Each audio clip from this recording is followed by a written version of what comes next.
Hey, so I had to stop working on the drywall and do some things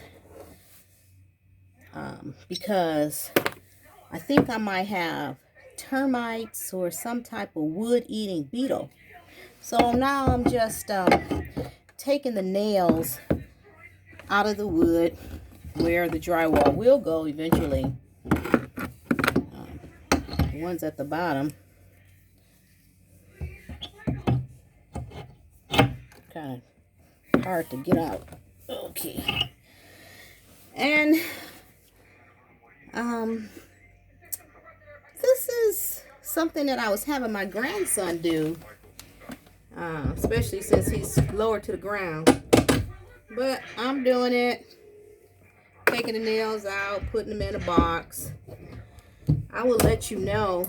I called Orkin. I may have to call Terminex or some other company to tell me exactly what I have, because I've seen a little pile of wood dust, and hopefully it's not going to cost me thousands of dollars. And this is where I'm at now, taking out nails. Bye.